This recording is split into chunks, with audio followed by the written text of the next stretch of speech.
Hello traders, welcome back to another one of my videos. Today we're going to be talking about support and resistance, so stay tuned, we're getting into it right now.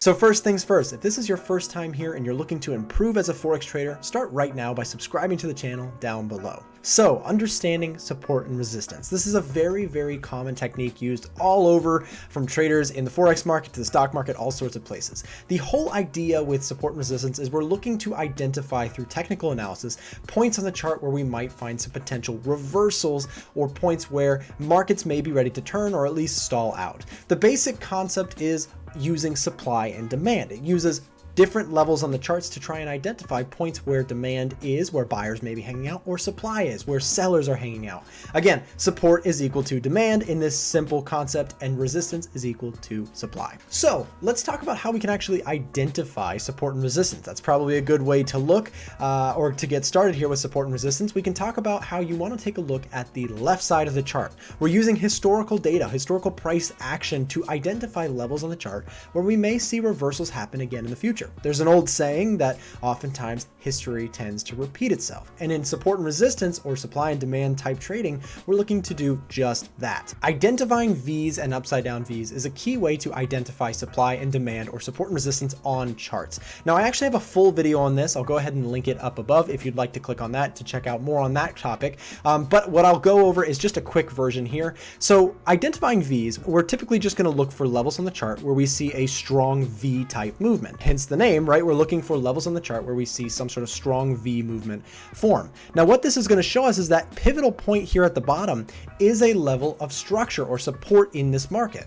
Likewise, if we change the color to red, you can see that we actually have an upside down V right here. So this point here then becomes an interesting level to see where markets may reverse. And here you can actually see that both of these levels tended to work out pretty nice. So you actually see that support actually held again right there, and resistance actually ended up holding nicely here. Now, is it going to work perfectly? No, but this is a pretty good way to find some interesting levels in the market to potentially set up some trade ideas. So again, I just briefly mentioned that support and resistance is not always going to work. In fact, this is where we actually get the concept of a breakout. Now, a breakout is simply the concept of a broken support level potentially becoming potential resistance, right? So a lot of times you'll have a key level like this here where price was at a resistance point, right? You can see that price rejected that point prior, and we actually made a movement to the upside, breaking above and causing a breakout to the upside. Now, a lot of times what you're going to see when it comes to support and resistance is you'll see that same price come into play once more on a pullback. You can see here circled in blue,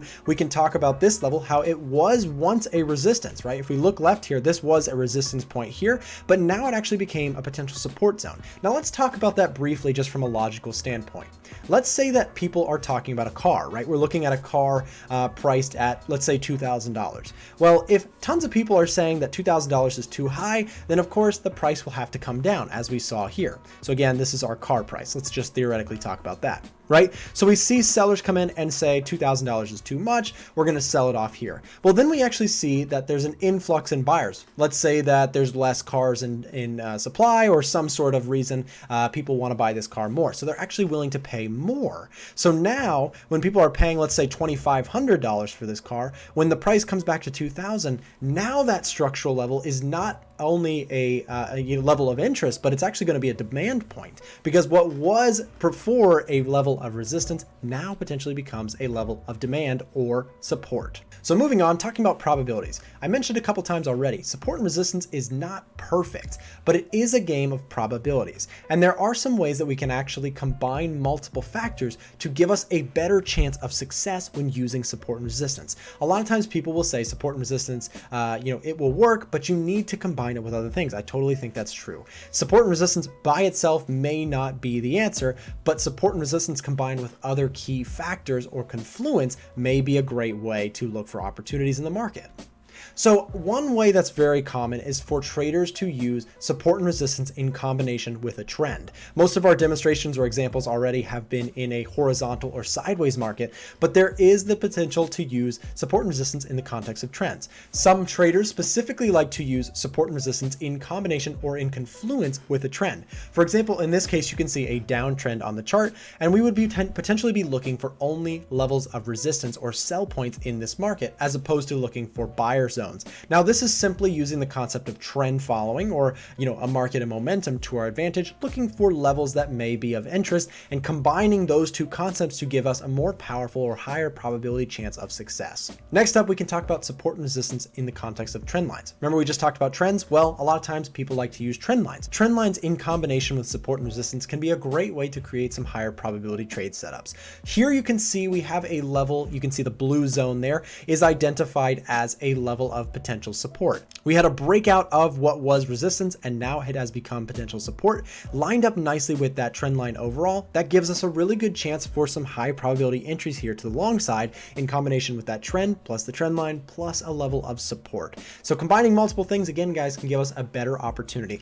If this was your first time, again, I invite you to like the video down below. I've also got some videos here that I'll share that you can click on and watch more technical analysis, price action based strategies and concepts. Go ahead and click into one of these videos and we'll continue the conversation there. Thanks again, guys, and we'll catch you on the next one.